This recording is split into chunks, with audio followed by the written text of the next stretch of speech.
All right, guys, I'm going to do one last video, probably for at least a month or so, and I'm just going to kind of let these grow out, but wanted to do a follow-up. This is part 3 of growing the swallowtail butterfly wing plant, and they're doing really well. I did change some things, which is why I wanted to make this video, because they do seem to be liking a little cooler temperatures now that they're about 2 inches, maybe even 3 inches tall. We are still in the salad mix container, working great. I do crack this open.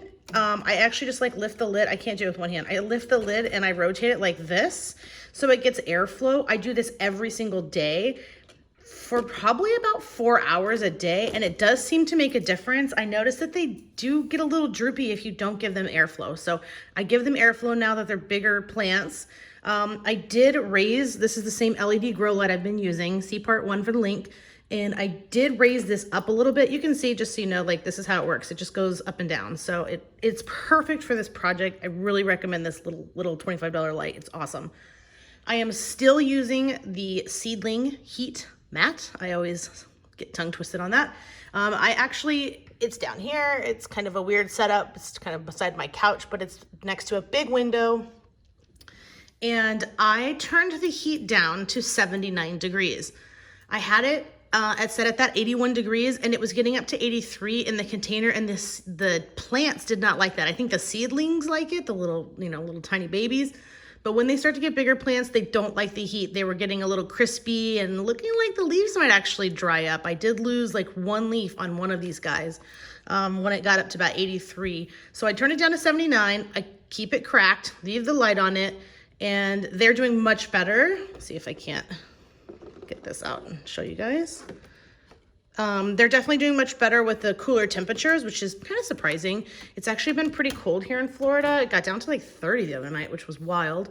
And they are by the window, so they are getting somewhat of that cold from the window. And they're growing. They're doing really well. So this is the biggest guy. He's always been the biggest guy, and I hate to say it, but I think I would plant these in actual pots. The ones in the foam and the ones in the plastic didn't quite seem to do as well. And I don't know if that has to do with specific types of holes. I don't know. But this guy's definitely doing the best. I mean, it's going to be hard to see. I'm not going to stitch this video. I'm just going to upload it as is. But you can see some stripes coming in there. I do try not to touch the leaves. I noticed when I took the close-up video that they have little tiny hairs, and I think that's what might have been happening to this little one, that dead leaf you can see. I think I might have crushed it a little bit when I was videoing, and it kind of crisped up and died. So I wouldn't touch the leaves too much. The hydroponic guy, he's still doing okay. He's slowed down a little bit of growth, but he's still popping out new leaves. I did replace this water. This water got pretty algae filled, so I went ahead and replaced the water, and he's popped out a new leaf since, and I can see actually another little tiny leaf coming in the middle. So I'm still just using the Brita filtered tap water to water these guys. I water them every couple days now. I notice basically when the soil is pulling away from the sides, that's when I water them. And I just come in here and I take like maybe 4 or 5, squirts full of water. Don't worry if it gets dirty or algae, it doesn't matter. And then what I also think is important to do too is I come back in here and I grab all the excess water that runs out, just so that way they're not sitting in water, which is also why I keep it in this container. I think that is helpful, maybe not, but it's kind of what I do. So I come in here and just kind of get all the water out. One last thing to note, guys, is that I did make a mistake of taking this temperature probe and putting it like up by the plants. I thought it would be better and more accurate, but it actually got just way too hot and they did not dig it. So I suggest leaving it down on the ground. It will be close to the seedling heat mat, and it will probably read that temperature, but it does seem to be working much better. They did not like the other way. So other than that, it's pretty straightforward so far.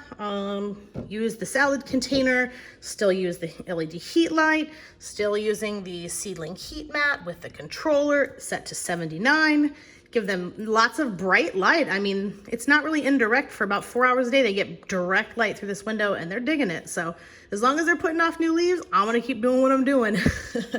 Good luck, you guys, and put any comments in the comment section or questions, or if I forgot anything, just address it in there and I will get to it.